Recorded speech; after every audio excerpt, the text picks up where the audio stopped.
y bueno, vamos a hablar un poquito de lo que es esta construcción colectiva de espacios verdes.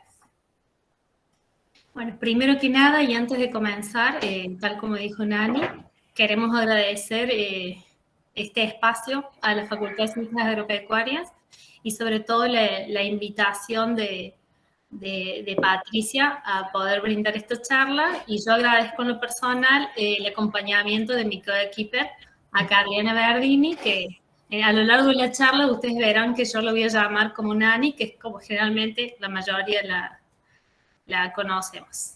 Así que bueno, antes de empezar específicamente a hablar sobre el tema de la construcción colectiva de los espacios verdes, es fundamental que nosotros aprendamos a ver o a leer cómo se leen estos espacios verdes, para lo cual vamos a ver determinados elementos de diseños, entre los cuales les vamos a contar sobre las leyes de la percepción, es decir, variables formales en la vegetación que ayudan a la composición.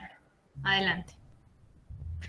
La primera de ellas es cuando en una imagen el fondo está formado por figuras geométricas que todos conocemos o muy definidas, se desconoce cuál es la figura y cuál es el fondo.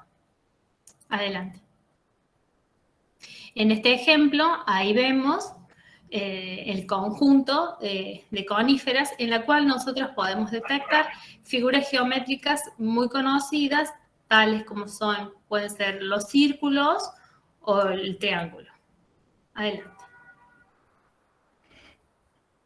Adelante, Nani. Perdón. Asimismo, cuando en una imagen el fondo está formado por figuras geométricas indefinidas, se va a volver homogéneo y van a resaltar esas figuras, los elementos contrastantes, tal cual como vemos en el gráfico que ustedes tienen a la derecha y en el ejemplo de la foto. La tercera ley es, en los espacios intermedios entre elementos generalmente no son captados con facilidad, aunque sí lo son cuando diferenciamos grupos de elementos. En este caso, se resalta el espacio y el grupo de elementos, y el individuo como tal pierde identidad. Adelante. En este otro ejemplo, que era diferente al anterior, acá, sí se va a resaltar el elemento, porque los espacios están más definidos que en el anterior, y podemos nosotros detectar, como en esta avenida, los elementos singulares. O en esta otra imagen, que se resalta el elemento sobre todo por su color. En fondos, mientras que en fondos con elementos variados o entremezclados, sin límite o espacio intermedio que lo destaque, sobresaldrá a nuestra vista o a nuestros ojos la forma más conocida. En este caso, de la foto que vemos, lo primero que hace foco el ojo va a ser a estas coníferas o estos elementos filares que vemos primero. Y en el caso de la otra fotografía, el elemento singular que nosotros estamos viendo, por sobre todo, va a ser el círculo, que en este caso lo podemos ver ejemplificado en esa palmera. La quinta ley de la percepción es que en un conjunto de formas, nuestra vista va a captar las que son simétricas entre sí o a la inversa. Si es un conjunto totalmente simétrico, se destaca el o los elementos que rompen esa simetría. Y si ustedes se fijan en la fotografía, lo que nosotros vamos a percibir primero, van a ser estos arbustitos de una coloración más oscura o rubra. Adelante. En un conjunto o en un espacio totalmente simétrico, se destacan el o los elementos que rompen con esa simetría. En este caso de esta composición, lo primero que nosotros vamos a destacar como diferente es ese grupito de árboles de coloración amarilla. Adelante. Finalmente, en un conjunto donde los elementos parecidos se confunden o se integran, solo las formas muy conocidas o los colores muy significativos van a sobresalir del resto. En este caso, las gramíneas.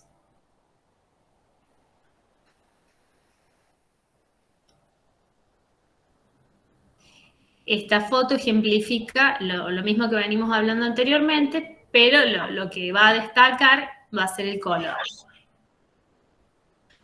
Mientras que cuando el fondo es uniforme, un simple cambio de cualidad, puede ser línea, forma, textura o color, es suficiente para que se destaque. Como ven en este ejemplo, lo que destaca primero dentro de todo es esta... ¿Es un formio, Nani? Sí, formio. sí. Acá adelante. Adelante. Ahora bien, vamos a ver las variables formales en la composición, que ya son repetición, variedad, énfasis o jerarquía, ritmo, secuencia, hitos o simbología. ¿A qué se refieren? La repetición es la multiplicación de un objeto o de ciertas características de ese objeto, como la línea, la forma, textura o color. Y hay diferentes grados de repetición. Esta puede ser absoluta o escasa, donde cualquier similitud o repetición en el diseño puede ser tan sutil que resulta desordenada. Adelante. Acá tenemos otros ejemplos más para que ustedes vean de repetición. Adelante. Variedad. Es la falta de uniformidad de ciertas cualidades en la composición. Es el cambio, la diversidad o el contraste las que mantienen la atención del observador. En este caso, de esta foto que estamos viendo acá, son esos elementos significativos como tintes o puntos de color blanco lo que se destaca. Y en esta otra, si bien hay uniformidad en la especie, la variedad va a estar dada por el color. Adelante. Énfasis o jerarquía. ¿A qué se refiere? Es el proceso de diferenciación de lo que consideramos más importante sobre lo secundario, por medio del incremento de la dominancia de ciertos elementos que pueden resultar más o menos interesantes. Adelante. Acá tenemos unos ejemplos, por ejemplo, en este, lo que va a hacer énfasis o jerarquía van a ser estas gramíneas o pasturas dentro de todo el conjunto. Ritmo, secuencia.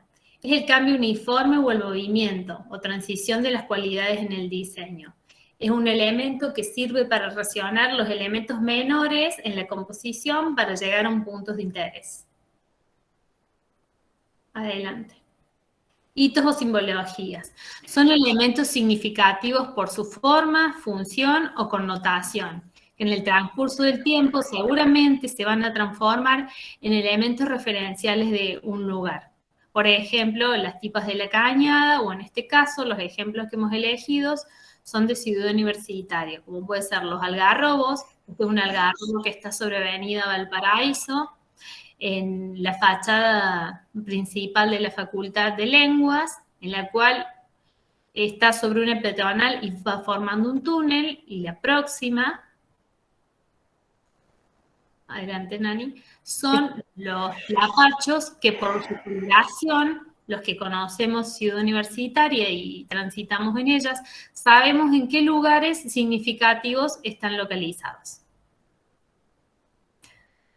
Categorías de las plantas. Dentro de las categorías de las plantas, nosotros vamos a tener las especiales, las estructurales, las decorativas, las bonitas y las de relleno. Según esa selección, en la planificación de un espacio verde, estas le van a otorgar al mismo características diferentes. Las especiales nos referimos a aquellas que constituyen puntos de atracción para el diseño del espacio verde y que son fundamentales para establecer el sentido de la mirada dentro del mismo. En tanto, las estructurales comprenden a las plantaciones que nos conforman el fondo verde y que garantizan la impenetrabilidad dentro del todo. En el año nos proporcionan una defensa contra el viento y por lo general van moldeando el espacio.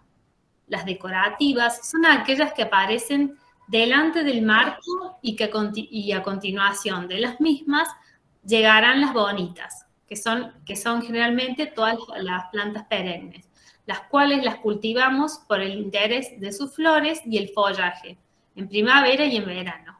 Finalmente, las de rellenos serán esas que conforman o nos harán las salpicaduras de color transitoriamente y a medida que cambian las estaciones. Adelante. Ahora sí veremos lo que es el proceso de construcción colectiva. El diseño participativo es una herramienta para lograr proyectos eficientes, que no conformarán solamente desde el punto de vista del diseño del paisaje, sino que contienen conceptos sociales que favorecen la construcción de una sociedad mejor. ¿Sigo? Sí. Hay que considerar que estos espacios verdes son sitios privilegiados para el encuentro ciudadano, para la comunicación y para los vínculos sociales. Es preciso entender que la metodología que tiene del diseño participativo va a colaborar para proyectar estos espacios como espacios colectivos, que buscarán mejorar la calidad de vida de sus habitantes. Las etapas del proceso de construcción colectiva de paisaje está formada, según Fabio Márquez, por recopilación de información sobre el lugar a actuar, el diagnóstico participativo, el diseño participativo y la administración participativa. ¿Sigo yo? Adelante, Nani, sí. Bueno, hay que entender que este es un método, ¿no? Una metodología de trabajo que es la metodología participativa en el diseño. Esta metodología participativa permite también establecer marcos de aprendizaje a los participantes para poder asumir que el espacio público es de todos. Los vecinos, en este caso, son parte del equipo de diseño. Aportan sus necesidades, sus historias, sus conexiones con el barrio y la cultura local. Son socios fundamentales para que los profesionales del paisaje puedan volcar sus conocimientos técnicos e improntas creativas hacia un proyecto coherente, funcional y constructor de la sociedad democrática. Este proceso se caracteriza por un tratamiento técnico de modo interdisciplinario y por la participación real de los usuarios y vecinos de estos espacios. Es decir, por un involucramiento que apunta a la toma de decisiones y al control ciudadano. Como dijo Alejandra, este proceso consta de distintas etapas. La primera etapa es la etapa de la recopilación de información, donde cada uno de los actores que van a formar parte del proceso participativo de esta construcción colectiva de los espacios verdes recopilan toda la información sobre el lugar. Ahí entran todo lo que uno pueda sumar sobre los croquis, los mapas, la historia del lugar, las organizaciones activas que componen el barrio, las historias barriales, la identidad del lugar. Toda esa historia, toda esa información es valiosísima, tanto para el proceso de diseño, para la construcción, como para también entender en qué lugar estamos poniendo o sumando un espacio verde. La siguiente etapa, ya con toda la información recopilada, es la del diagnóstico participativo, que es una herramienta fundamental metodológica para el desarrollo después del posterior diseño participativo. Tiene por finalidad clarificar las percepciones, las miradas, las opiniones y los sentidos que tienen los integrantes de la comunidad de usuarios del espacio verde en cuestión. Esta herramienta permite enfocar problemas y potencialidades respecto de los objetivos socioculturales a cubrir por el espacio verde, desde la perspectiva de quienes participan construyendo el proyecto de espacio verde. El diagnóstico, como muchos de los que están asistiendo a la charla ya lo han visto, es el punto de partida, es la foto, es el lugar donde yo me paro, es el instante en el cual comienza ese proceso de construcción colectiva. Por lo tanto, diagnosticar colectivamente es generar un espacio de comunicación para acordar criterios para la posterior toma de decisiones proyectuales. ¿Vale? Gracias, Nani. Seguidamente a este diagnóstico participativo continúa lo que nosotros llamamos diseño participativo. El diseño participativo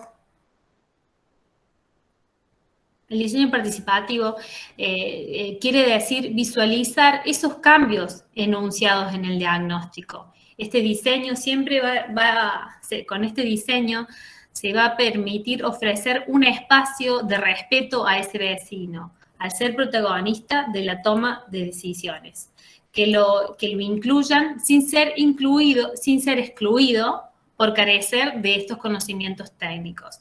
El diseño pasa a ser un espacio lúdico, donde se organizará físicamente el espacio público de manera democrática. El diseño nos va a enseñar a entender la lógica de esos espacios compartidos por todos y maneras inclusivas de proponerlo. Es muy importante que empecemos nosotros, los técnicos, a poder hacer este ejercicio de compartir estos diseños de estos espacios con el resto de la comunidad para así poder obtener espacios de usos de una mejor manera y que sean para todos. Este diseño supone una serie de etapas que tienen que ser atravesadas de determinada manera para arribar al objetivo final.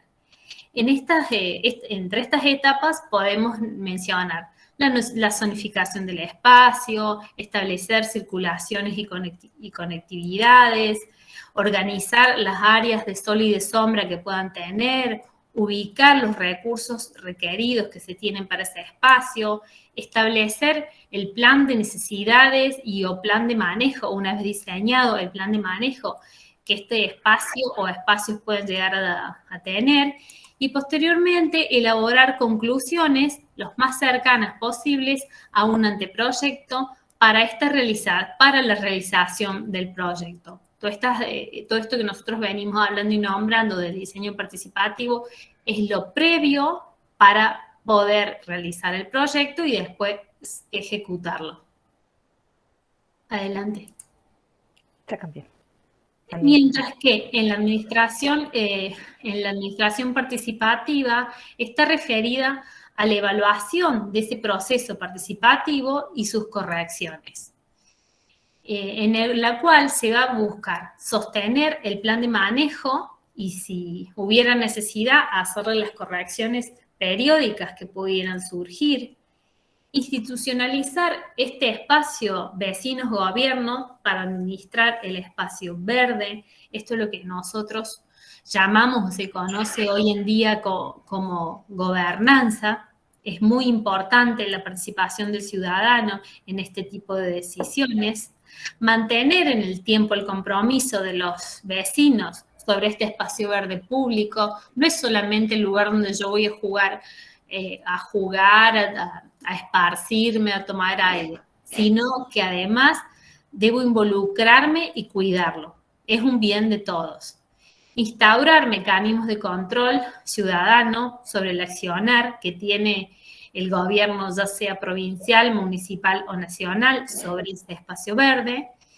Y dentro de las acciones, que son muy importantes, vamos a destacar restaurar esos lazos de solidaridad en el tejido social barrial, promover el cambio de conductas en los espacios públicos y desarrollar actividades colectivas, solidarias, integradoras e inclusivas dentro de ese espacio verde, además de lograr el buen mantenimiento y uso del mismo. Adelante, Nani. Bueno, y como un estudio de caso, o para hablar de un ejemplo de este proceso participativo dentro de la ciudad de Córdoba, yo les voy a hablar de un proyecto piloto que se realizó dentro de un trabajo de investigación que se llama Las infraestructuras verdes como estrategia frente al cambio climático y para la sustentabilidad. Es un proyecto CECID. Y este es un proyecto piloto dentro de ese trabajo de investigación que se llama Jardín Madre Tierra, que es un bosque, no es un bosque, es un parche, es una parcela, es un jardín de bosque nativo urbano y está ubicado en la ciudad de Córdoba. En el Parque San Salvador, más o menos para que ustedes se ubiquen, en la Avenida Colón y Avenida Oñate, cerca del río.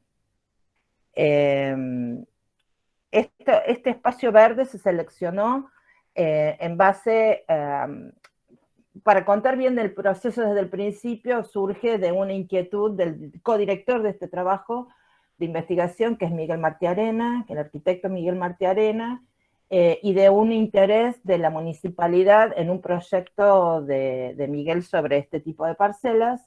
Entonces, previamente al trabajo con los vecinos, lo que se hizo fue ver qué espacios verdes de la ciudad de Córdoba eran aptos para poder realizar este proyecto del Jardín Madre Tierra. Se seleccionaron unos cuantos y después se eligió el que estuviera más cerca del río, porque el río ya es como un conector natural y eso estaba bueno para que el espacio verde, este jardín, no quedara aislado del resto. Entonces, bueno, ya con la selección del lugar, se habló con el presidente del centro vecinal del Parque San Salvador y con su acuerdo y su interés, por supuesto, comenzamos con el proceso participativo de la construcción del Jardín Madre Tierra. Ustedes van a ver que no están todas las etapas de esa metodología que hablamos recién de lo que es la construcción colectiva, porque como este trabajo requería que cumpliera con ciertos requisitos que eran para el trabajo de investigación, nosotros ya partimos de la inquietud desde el trabajo de investigación en la municipalidad, pero hay otros procesos de construcción de espacios verdes que surgen de otros actores, a veces de los centros vecinales, de los propios vecinos u otros ciudadanos que tienen intención de generar espacios verdes, no solamente un espacio verde como un jardín, también pueden ser huertas en otros espacios verdes de la ciudad.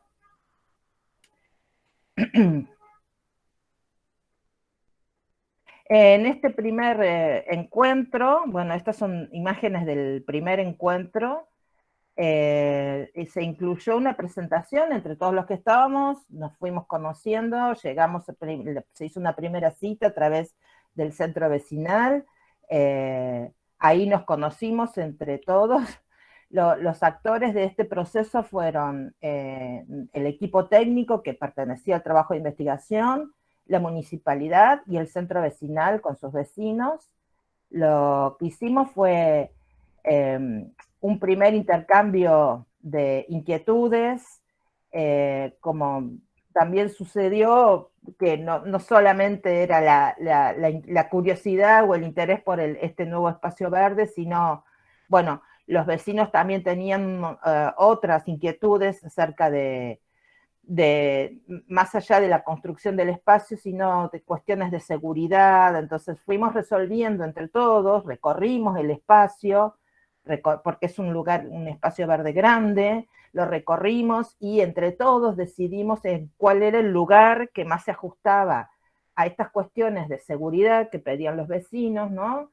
Que no estuviera cerca de las casas, o que no propiciara que alguien se escondiera, o que estuviera iluminado, o con una seguridad o un acceso visual para que ellos pudieran tener control visual del espacio y que a la vez tuviera o cumpliera con los requisitos que nosotros necesitábamos para que se pudiera armar este Jardín Madre Tierra. Bueno,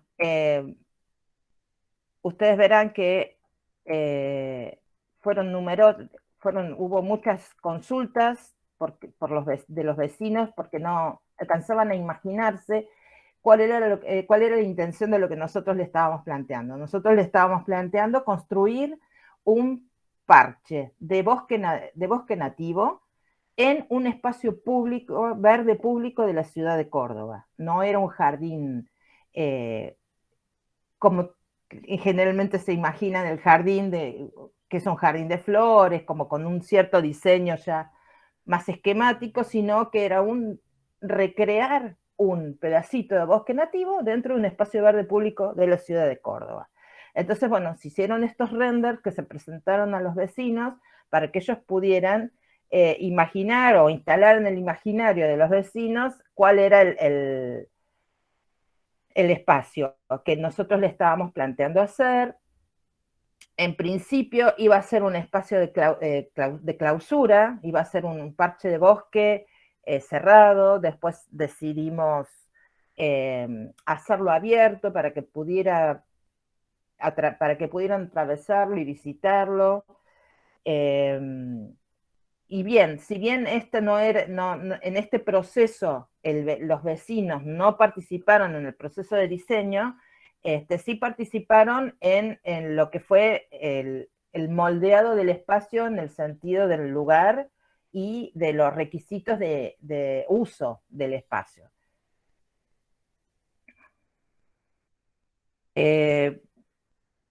Para la concreción del espacio, la municipalidad se hizo cargo del armado del lugar. Esto es importante en el sentido de que cuando uno se plantea cómo armar un espacio verde, también pensar cómo se va a financiar este armado o de dónde van a salir los materiales que yo voy a usar o que voy a querer usar para este lugar. En este caso, como se trabajó con la municipalidad fue la que puso la infraestructura, que era básicamente hacer un límite de este jardín, donde se utilizaron postes de madera que tenían en depósito en la municipalidad, de los viejos postes que fueron retirando de alumbrado.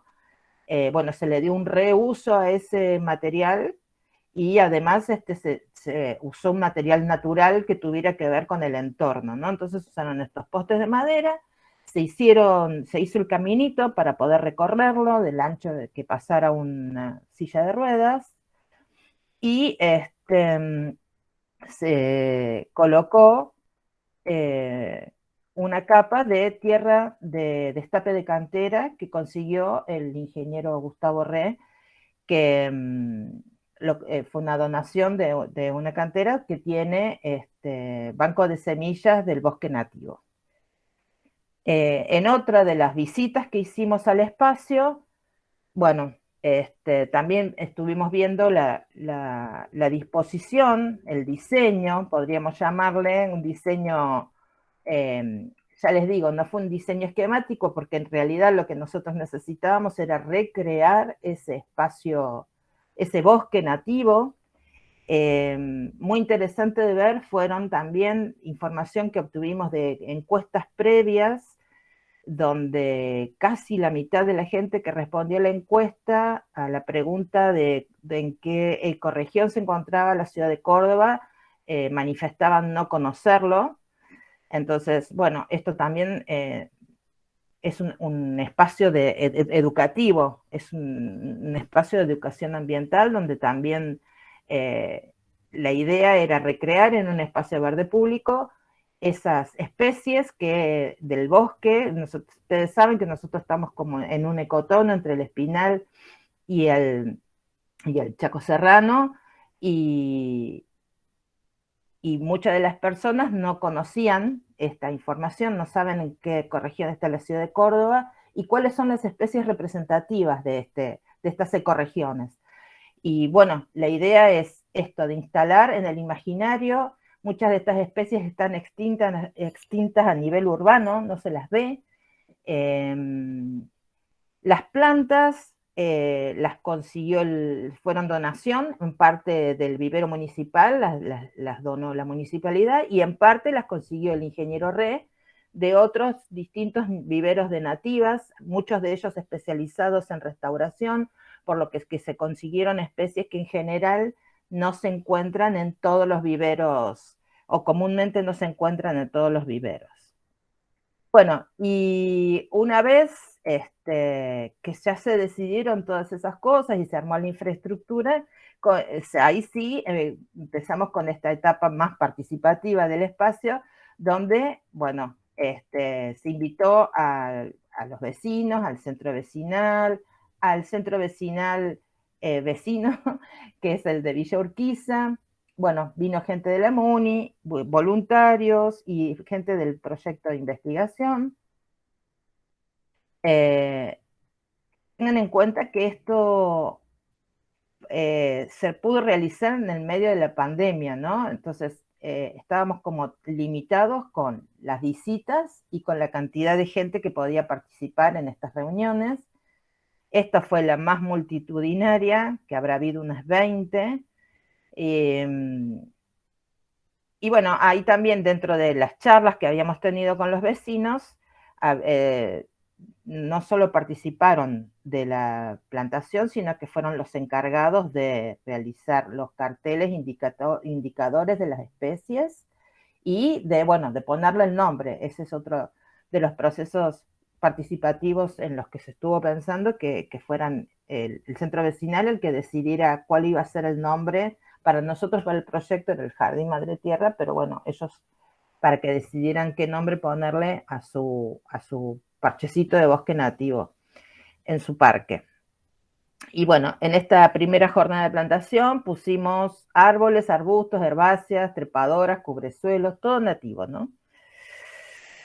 Y posteriormente hicimos otras plantaciones, hicimos una segunda y una tercera plantaciones, que fueron plantaciones de enriquecimiento y sobre todo para enriquecer la parte herbácea y la parte arbustiva, que es lo más difícil de instalar, y para que estuvieran representados todos los estratos de la vegetación, recreando el bosque nativo.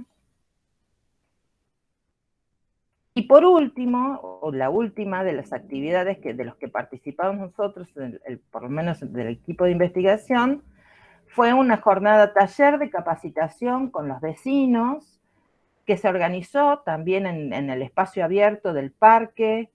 En este caso hicimos una siembra en envases de Colae argentina, de la especie llamada primavera, con nombre vulgar primavera, que requería un tratamiento pregerminativo que lo hicimos nosotros y les llevamos a los vecinos las semillas ya activadas. Conseguimos envases, parte donó envases la municipalidad, otros vecinos trajeron envases reciclados y fue una hermosa jornada de plantación que después se llevaron los vecinos a su casa para cuidarlos y que quedaron en después traerlas al Jardín Madre Tierra para plantar esas plantitas de primavera que hicieron en esa ocasión. Bueno, con esto fue todo el proceso participativo, este caso del Jardín Madre Tierra. Y esta jornada, sobre todo esta jornada última de capacitación, estuvo buena porque los vecinos que no estaban involucrados en este proceso, como ya era octubre, noviembre de haber sido, del año pasado, pasaban. Ese parque es muy hermoso y a la tardecita, cuando ya bajaba el sol, se veían muchos chicos jugando, personas que salían a caminar, a correr, entonces paraban, nos veían haciendo esa actividad, preguntaban, se detenían a ver qué era no solo la parte de la siembra de las plantas, sino también qué era el jardín ese que estábamos armando. Así que también es una oportunidad para vincularse entre vecinos y para también conocer qué se está haciendo en su espacio, porque es el espacio de ellos. Y por supuesto, son actores fundamentales y son los que los van a usar.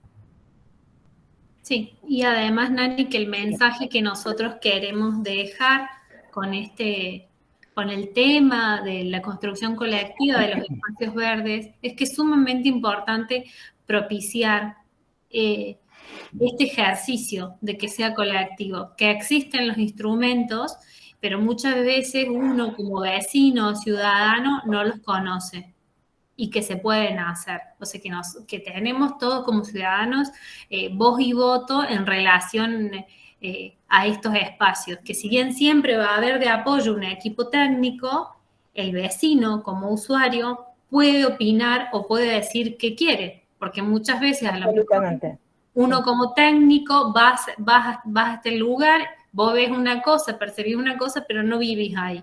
En cambio, el que está y vive te puede decir realmente qué necesitan esos espacios.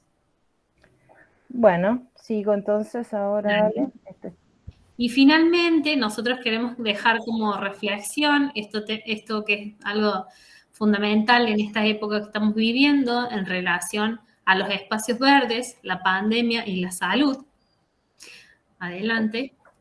Se sabe ya, porque lo estableció la Organización Mundial de la Salud, la importancia de los espacios verdes para la salud de los seres humanos y la cantidad de metros cuadrados que necesita un ser humano, que son alrededor de 16 metros cuadrados por individuo, para estar como corresponde, siendo que se consideran en algunos lugares que llegamos a 9 y en otros a 5 metros cuadrados. Así que imagínense el déficit de metros cuadrados de áreas verdes públicas o espacios verdes que tenemos para poder usar. Entonces nosotras con Nani seleccionamos 2 imágenes, o 4 mejor dicho, en 2 diapositivas o 3. Estos serían los espacios verdes prepandemia, en donde gozamos de una cierta libertad sobre su uso. El siguiente. Y los post-pandemia, en el cual tanto nosotros que tenemos que llevar nuestros elementos de protección personal, como determinadas áreas de juego o recreativos o de esparcimientos están zonificadas. Ya no es lo mismo, pero sí son fundamentales o van a ser fundamentales sobre todo para la salud mental de cada uno de nosotros, porque son necesarios. Este último ejemplo que nosotros les ponemos acá es en un parque en Alemania, en el cual había una serie de cafeterías, pero como se sabe que está como bastante complicado el tema del uso en los espacios interiores, los concesionarios de este lugar decidieron llevar esa cafetería al exterior, haciendo uso de ese espacio público y de ese parque, y bueno, y transformaron ese espacio en una cinta cafetería, por llamarlo de alguna manera, para poder disfrutar al aire libre de esta actividad social tan importante. Sí, y por último, yo quería decirles que, bueno, a nadie se le escapa lo fundamental es que se han convertido los espacios verdes para todos durante la pandemia como un espacio de recreación, como un espacio de esparcimiento, como un espacio de intercambio social y como un espacio para poder también transitar esta situación de pandemia. En Córdoba, bueno, tenemos lugares donde tenemos mucho espacio verde, pero hay otros lugares críticos donde es escaso el espacio verde, donde no está accesible, donde está distante o directamente no tienen. Entonces también está bueno pensar dónde se realizan estos procesos de colaboración o de construcción participativa, porque esta distribución no es equitativa. Y generalmente también está bueno pensarlo en el sentido de que nosotros también podemos ser actores de ver en qué espacios podemos generar espacios verdes que sean para el bien social y para el bien público. Bueno. Así. Bueno, y antes de terminar y darles las gracias a todos por escucharnos, sí queremos agradecer, y yo no quiero olvidar de mencionar, que la mayoría de las imágenes utilizadas en esta presentación le pertenecen a la arquitecta Césare, que en mi caso es una de mis mentoras o la que me invitó a participar de esta tecnicatura, al arquitecto Marta Arena, a Adriana y algunos que son de mi propia autoría.